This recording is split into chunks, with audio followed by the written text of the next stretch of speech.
এমনি মোস্তাফিজুর রহমান আপনি লিখেছেন, ইসলামে লটারি হারাম বলে জানি, কিন্তু বর্তমানে কিছু কিছু ব্যবসায়ী লটারির মাধ্যমে ওমরা নিয়ে যাওয়ার অফার দেয়, এটা ইসলাম সমর্থন করে কিনা? ফ্যামিলি প্ল্যানিং এ চাকরি করলে ইনকাম হালাল হবে কিনা? বাচ্চার জন্মের পর বাচ্চার মা বাচ্চার কানে আজান দিতে পারবেন কিনা? চলুন তাহলে প্রিয় দর্শক, আর বিলম্ব না করে আপনাদের যে সমস্ত প্রশ্ন ইতিমধ্যে আমাদের কাছে চলে এসেছে সে সমস্ত প্রশ্ন উত্তর দেওয়ার পালে আমরা প্রবেশ করি। এমনি মোস্তাফিজুর রহমান আপনি লিখেছেন, ইসলামে লটারি হারাম বলে জানি, কিন্তু বর্তমানে কিছু কিছু ব্যবসায়ী লটারির মাধ্যমে ওমরা নিয়ে যাওয়ার অফার দেয়, এটা ইসলাম সমর্থন করে কিনা? ইসলামের সাধারণভাবে লটারি হারাম এমনটি মনে করবার কোনো কারণ নেই, বরং এটা সঠিক ধারণা নয়। যে লটারিতে জুয়া থাকে সেটা হারাম, মূলত জুয়াটা হারাম, লটারিটা মূল বিষয় নয়। কিছু কিছু লটারি আছে যেগুলো মূলত জুয়া, সেটা হারাম। যেমন সবাই 10 টাকা 10 টাকা করে ধরলো এবং লটারি করা হলো, যার দিকে কাটা গেল তিনি সবার টাকাটা পেয়ে গেলেন, এটা জুয়া। তো এটা হারাম। এর বাইরে কোনো ব্যক্তি কোনো সিদ্ধান্ত নিতে গিয়ে, ধরুন একটা বিল্ডিংয়ে 10 জন শেয়ার হোল্ডার, 10 জন 10টা ফ্ল্যাট ভাগ করে নেবেন, এটা লটারি করে নিলেন এবং লটারির পরও কম বেশি যেটা থাকবে সেটা মিনিমাইজ করার জন্য তারা কোনো একটা ফিগার ঠিক করলেন যাতে কারোর অধিকার নষ্ট না হয়। এইভাবে যখন তারা কোনো বিষয়ে ঐক্যবদ্ধ হয়েছেন, তার আলোকে লটারি করেছেন, সেটা কিন্তু সম্পূর্ণ হালাল। এই লটারি নিষিদ্ধ নয়, লটারি মানেই হারাম, এটি মনে করা ভুল। অতএব কোনো কোম্পানি যদি তার ব্যবসার পলিসিতে এরকম কিছু রাখেন যে ক্রেতাদের মধ্য থেকে কিছু মানুষকে তিনি পুরস্কার দিবেন, তো সেটা কিন্তু মৌলিকভাবে কোনো নাজায়েজ বিষয় নয়। কিন্তু আমাদের মনে রাখতে হবে যে পুরস্কার দেওয়ার জন্য ব্যবসায়ীরা কাস্টমারদেরকে যে অফার দিবেন, সেখানে আলাদা কোনো টাকা ওই কম্পিটিশনের জন্য নিতে পারবেন না। অর্থাৎ কম্পিটিশনে শরিক হওয়ার জন্য টাকা দিবেন, তারপরে সেখান থেকে পুরস্কার পাওয়ার সম্ভাবনা থাকবে, এটা হলে দিন শেষে সেটাও কিন্তু জুয়াই হবে। এজন্য ওইটা না যায়। এমনিতে যারা কিনবেন, ক্রেতাদের মধ্য থেকে কিছু মানুষকে লটারি দেওয়া হলো, কোনো টাকা তাদের লটারিতে অংশগ্রহণ করার জন্য আলাদা যদি দেওয়া না লাগে, তাহলে এটা জায়েজ আছে। ফ্যামিলি প্ল্যানিংয়ে চাকরি করলে ইনকাম হালাল হবে কিনা? ফ্যামিলি প্ল্যানিংয়ে মৌলিকভাবে চাকরি করলেই যে ইনকাম হারাম হবে ব্যাপারটা তা নয়, বরং আপনি যদি পরিবার পরিকল্পনার এখানে এই যে স্থায়ী পদ্ধতি যে লাইগেশন আছে এবং মানুষ সন্তান যেন নিতে উৎসাহী না হয় সেজন্য কাজ করেন, তাহলে সেটা না জায়েজ হবে। ইসলামের শরীয়ত দৃষ্টিকোণ থেকে সেটা জায়েজ নয়। পৃথিবীতে মানব সভ্যতা টিকে থাকে যে প্রক্রিয়ার মধ্য দিয়ে, সেটার ব্যাপারে আপনার কি বলে এটাকে ডিমোটিভেটেড যদি করা হয়, তাহলে কিন্তু সেটা নাজায়েজ কাজ হয় এবং সেজন্য এটা থেকে আমাদেরকে বেঁচে থাকতে হবে এবং এটা করলে গুনাহ হবে, সে চাকরি আপনার হালাল হবে না। এছাড়া ওই একই কোম্পানির অন্য কোনো কাজে আপনি যদি চাকরি করেন যেখানে প্রত্যক্ষভাবে এই ধরনের গুনাহের কাজে আপনার কোনো সহযোগিতা করতে হয় না, তাহলে আপনার ইনকাম হালাল হতে পারে। কেউ যদি নিজেকে ইমাম মাহদির দাবি করে এবং মৃত্যুর আগেই নিজের কবরকে পবিত্র কাবা শরীফের আদলে তৈরি করে রাখে, তার ব্যাপারে স্থানীয় মুসলিমদের করণীয় কি? তাদের উচিত ইসলামের নামে এই বিভ্রান্তি ফলে মানুষের মধ্যে যে বিভ্রান্তি তৈরি হতে পারে, মানুষ ইসলাম বিমুখ হতে পারে, শিরকে লিপ্ত হতে পারে, মুসলিমদের মধ্যে এ ধরনের বিভ্রান্তি তৈরি করলে সেটা বন্ধ করার জন্য স্থানীয় মুসলমানদের উদ্যোগ নিতে হবে। বিশেষ করে স্থানীয় প্রশাসন আদালতের শরণাপন্ন হয়ে মুসলিমদের ধর্মের অবমাননা ইত্যাদির কারণে তাদের ব্যাপারে ব্যবস্থা গ্রহণ করতে হবে। এর বাইরে তাদেরকে দাওয়াতি কাজ করা যেতে পারে, কিন্তু তার মধ্যে দাওয়াতি কাজ করা যেতে পারে, কিন্তু কোনো অবস্থাতেই এটাকে নির্বাধায় করতে দেওয়াটা, এটা তথাকথিত ব্যক্তি স্বাধীনতার নামে দিনের বিষয়ে মানুষকে ধ্বংসের দিকে নিয়ে যাওয়ার নামান্তর। আমরা যারা ব্যক্তি স্বাধীনতার নামে এ ধরনের কাজ যার যা খুশি তা করার পক্ষে আমরা কথা বলি, তারা কি একটা রাষ্ট্রের যে নিয়ম কানুন আছে সেগুলোর বাইরে কাউকে কিছু করবার এখতিয়ার দিবেন? স্বাধীনতার নাম দিয়ে নিশ্চয়ই দিবেন না। তাহলে আল্লাহর দিন তার চাইতে বড় কোনো বিষয় তো আমাদের কাছে থাকতে পারে না। বিধায় সেখানে এ ধরনের মন গড়া জিনিস করে মানুষকে বিভ্রান্ত করার পথ রুদ্ধ করতে হবে, তা না হলে নাহি আল মুনকার বা অসৎ কাজে বাধা প্রদান বলতে পৃথিবীতে আর কিছুই থাকবে না। আমার মায়ের সৎ ভাই কি আমার মাহরাম? উত্তর হলো হ্যাঁ। আপনার মায়ের ভাই তিনি যে কোনো দিক থেকে ভাই হোক না কেন, অর্থাৎ আপনার মায়ের বাবার দিক থেকে ভাই, অর্থাৎ আপনার নানা যিনি তার অন্য ঘরের সন্তান সেদিক থেকে ভাই, কিংবা আপনার মায়ের নানি, আপনার মায়ের মা আপনার নানি তার আগের ঘরের বা পরের ঘরের অন্য ঘরের কোনো সন্তান সেদিক থেকে ভাই, এরকম ভাই যদি হয়ে থাকে, সৎ ভাই হয়ে থাকে, তাহলে তারাও কিন্তু আপনার মাহরাম, কারণ তারা আপনার মায়েরও মাহরাম এবং সেই সূত্রে আপনাদেরও মাহরাম হবে। আমি গর্ভবতী, গত রবিবার চন্দ্রগ্রহণ হয়েছে, সে সময় আমার শাশুড়ি আমাকে পেটে হাত রাখতে, বাইরে বের হতে, খাবার খেতে ও তরকারি কাটতে বারণ করেছিলেন। এসব করলে নাকি বাচ্চার ক্ষতি হয়, এই বিষয়গুলো কি সত্য কোরআন সুন্নাতে চন্দ্রগ্রহণ ও সূর্যগ্রহণের সময় গর্ভবতী নারীর উপর বিশেষ কোনো বিধিবিধান আছে কিনা? আমরা একটু আগে বলেছি চন্দ্রগ্রহণ সূর্যগ্রহণকে কেন্দ্র করে প্রচুর পরিমাণে কুসংস্কারাচ্ছন্ন বিশ্বাস আমাদের সমাজে আছে, যার কোনোটি কিন্তু কোরআন সুন্নায় উল্লেখ নেই, বরং এটি সম্পূর্ণ বিভ্রান্তি এবং মন গড়া কথা এবং কুসংস্কারাচ্ছন্ন বিশ্বাস বিদায় এই সমস্ত বিশ্বাস থেকে নিজেকে পবিত্র পরিচ্ছন্ন রাখতে হবে। চন্দ্রগ্রহণ সূর্যগ্রহণ সময় সাধারণ সময় যে কাজগুলো করা যেত এই সময় করতে পারেন নারী পুরুষ সবাই, গর্ভবতী সাধারণ নারী যে কেউ। অতএব এই সমস্ত কুসংস্কারে বিশ্বাস করলে বরং ইমানের জন্য ক্ষতিকর হবে। বিনতে নূর মোহাম্মদ আপনি লিখেছেন, আমার প্রশ্ন দুটি। প্রথম প্রশ্ন, বাচ্চার জন্মের পর বাচ্চার মা বাচ্চার কানে আজান দিতে পারবেন কিনা? নাম্বার 2, নেফাস অবস্থায় ব্যবহৃত কাপড় কি পরবর্তীতে পরে নামাজ পড়া যাবে কি না? আজান মূলত ছেলেরা দিবেন, আর বাচ্চার নেফাস অবস্থায় যে কাপড় ব্যবহৃত কাপড় সেটা যদি পাক পবিত্র করে ধুয়ে পরে নামাজ পড়তে চান অবশ্যই পড়তে পারবেন, কোনো অসুবিধা নেই। এরপরে প্রশ্ন হলো, কেউ অজ্ঞতার কারণে শিরক বা ঈমান ভঙ্গের কাজ করে তওবা করলে তার ঈমান ও বিবাহের হুকুম কি হবে? স্বামীকে বিয়ে নবায়নের ব্যাপারে বললে তিনি যদি রাজি না হন তাহলে করণীয় কি? প্রথম কথা হলো যে এমন কিছু যদি হয়ে থাকে স্বামী স্ত্রীর মধ্যে যেটা ঈমান ভঙ্গ হওয়ার মতো বিষয় এবং ইসলাম থেকে খারিজ হওয়ার মতো বিষয়, এরকম যদি কিছু হয় তাহলে সেক্ষেত্রে সত্যি বিয়ে কিন্তু ভেঙে যাবে। এবং বিবাহ যদি ভঙ্গ হয় তাহলে সেক্ষেত্রে বিয়ে নবায়ন করতে হবে। স্বামী না বুঝলে তাকে বোঝাতে হবে, এবং বিবাহ নবায়নের জন্য তো জটিল কোনো ইস্যু বা জটিল কোনো প্রসিডিউর নেই, বরং দুজন সাক্ষীর সামনে একজনের প্রস্তাব অপর পক্ষের সম্মতি, এক পক্ষের প্রস্তাব অপর পক্ষের সম্মতি, এটুকু যথেষ্ট।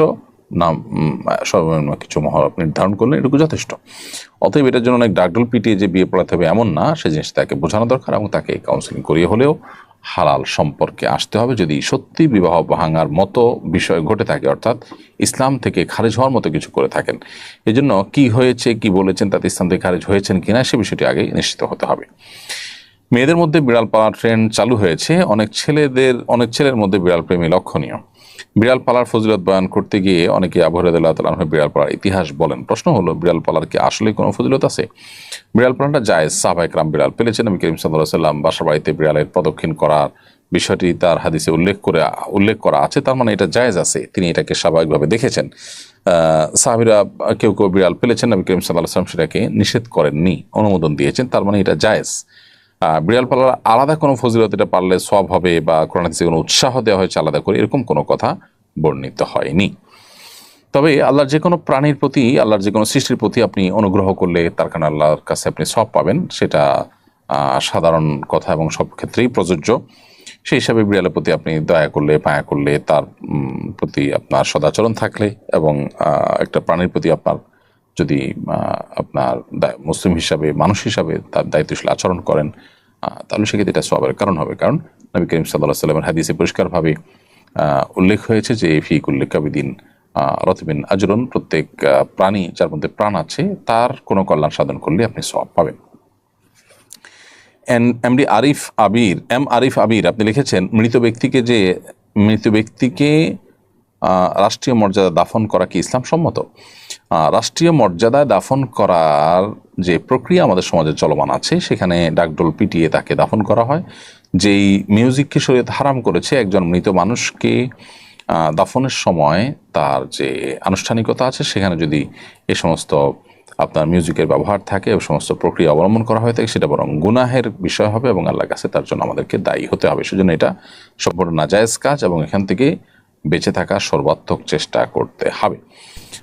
রাষ্ট্রীয় মর্যাদায় দাফনের নামে এই ধরনের গুনাহের কাজ হলে সেটা সেই মর্যাদায় গ্রহণ করা থেকে বিরত থাকতে হবে আমাদের, যাতে কোনোভাবে তথাকথিত রাষ্ট্রীয় মর্যাদার নামে সামাজিক সম্মান নিতে গিয়ে অন্তত একটা মানুষের জীবনের শেষ মুহূর্তে গুনাহ করতে করতে তিনি যেন আল্লাহর সাথে সাক্ষাৎ না করেন। আমাদের দেশের কর্তা ব্যক্তিদের কর্তব্য তারা এ বিষয়ে নতুন কিছু চিন্তা করা, যে একজন মানুষকে সম্মান জানানো, তার কোনো অবদানের কারণে সেটার জন্য কি প্রক্রিয়া হতে পারে, ওলামায়ে কেরামের সাথে তাদের আলোচনা করা দরকার। মুসলিম সংখ্যাগরিষ্ঠ দেশে এ ধরনের বিষয়গুলো আসলে কোনোভাবেই কিন্তু গ্রহণযোগ্য নয়। এরপরে প্রশ্ন করেছেন একজনে, মেয়েদের হস্তমৈথুন করার বিধান কি ছেলে মেয়েদের হস্তমৈথুনের বিধান কি একই? উত্তর হলো হ্যাঁ, একই। হস্তমৈথুন করা ছেলেদের জন্য যেরকম হারাম, মেয়েদের জন্য একইভাবে হারাম। অতএব ছেলে মেয়ে, নারী পুরুষ যে কেউ হস্তমৈথুন করুন না কেন তিনি গুনাহগার হিসাবে, কবিরা গুনাহগার হিসাবে বিবেচিত এবং জঘন্য শাস্তির মুখোমুখি হবেন। এজন্য এখান থেকে বেঁচে থাকতে হবে, কারণ আল্লাহ তাআলা কোরআনে কারীমে সূরা মুমিনুনের শুরুতে ফেরদাউস, জান্নাতুল ফেরদাউসের অধিকারী হবেন যে সমস্ত মানুষেরা তাদের গুণের কথা বলতে গিয়ে আল্লাহ বলেছেন ওয়াল্লাযীনা হুম লিফুরুজিহিম হাফিজুন, যারা তাদের ইজ্জত সম্ভ্রমকে হেফাজত করে, ইল্লা আলা আজওয়াজিহিম আও মা মালাকাত আইমানুহুম ফাইন্নাহুম গায়রু মালুমিন।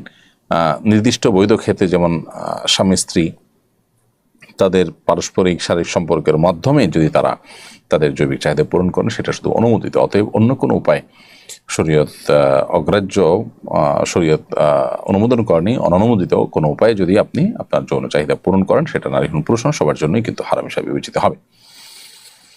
এরপরের প্রশ্ন হলো, আমি একজন কলেজ শিক্ষার্থী, আমি নবীজির জীবন সম্পর্কে জানতে চাই, কোন সিরাত গ্রন্থটা পড়তে পরামর্শ দিবেন? আপনাকে আগে সিদ্ধান্ত নিতে হবে যে আপনি আসলে সিরাত গ্রন্থ পড়ে আপনি কি জানতে চান।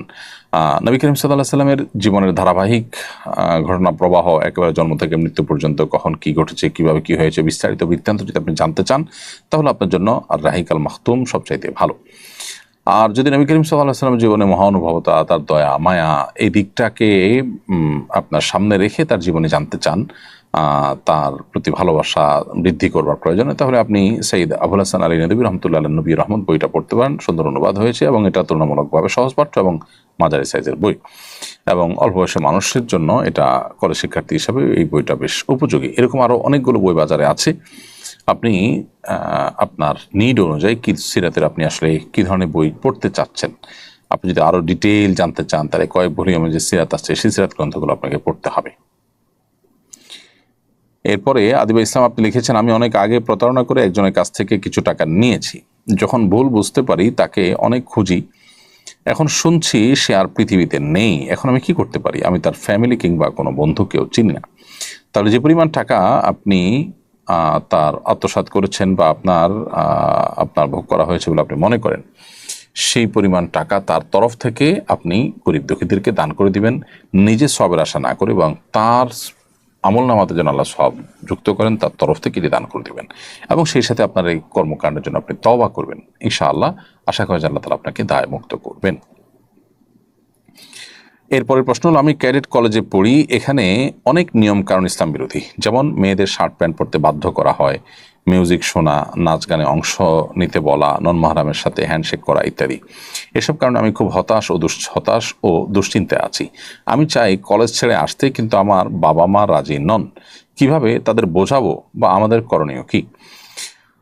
আল্লাহ মাফ করুন, শিক্ষা মানুষের জন্য প্রয়োজনীয় একটি কাজ, কিন্তু শিক্ষার চাইতে মানুষের ঈমান রক্ষা করাটা আরও বেশি গুরুত্বপূর্ণ। যদি আসলে আমরা মুসলমান হয়ে থাকি, ইসলামটা তো সিরিয়াস ইস্যু, এটা তো কথার কথা নয়, বা এটা তো নিছক কাল্পনিক কোনো বিষয় নয়, ধারণা প্রসূত কোনো বিষয় নয়, সিরিয়াস ইস্যু। যার কারণে যেখানে আমি আমার ইসলাম পালন করতে পারবো না, বরং যেখানে আমাকে এমন কাজ করতে হবে যেটার কারণে আল্লাহ অসন্তুষ্ট হবে এবং আর কবিরা গুনাহ হবে এবং জাহান্নামে যাওয়ার কারণ হবে, সেটা তো কোনোভাবেই আমার কাছে গুরুত্বপূর্ণ বিষয় হতে পারে না। শিক্ষা ছাড়া একজন ইমানদার থাকতে পারেন, কিন্তু ইমান আমল ছাড়া একজন ইমানদার থাকতে পারে না, যদি তিনি আসলে ইমানদার হয়ে থাকেন। এই জন্য অভিভাবকের সাথে কথা বলে আপনার শিক্ষা প্রতিষ্ঠান পরিবর্তন করার দাবি যেমন তোলা উচিত, ঠিক তেমনিভাবে কেন ক্যাডেট কলেজে এরকম নিয়ম রয়েছে, শিক্ষার্থীদেরকে বুঝিয়ে, কাউন্সিলিং করিয়ে, অভিভাবকদেরকে বুঝিয়ে এগুলোর বিরুদ্ধে আন্দোলন গড়ে তোলা উচিত। কারণ বাংলাদেশের সংবিধান প্রত্যেকটা মানুষকে যার যার ধর্মীয় কাজ করবার অধিকার এখতিয়ার দিয়েছে। সেখানে আপনার প্রতিষ্ঠানে আমার ধর্মীয় কাজ করতে আপনি বাধা দিবেন বা আমার ধর্মীয় বিষয়কে ধারণ করতে আপনি বাধা দিবেন, এটা কোনোভাবেই গ্রহণযোগ্য হতে পারে না, এবং এটা সংবিধানের লঙ্ঘন। বিধায় এখানে আন্দোলনও গড়ে তোলা উচিত।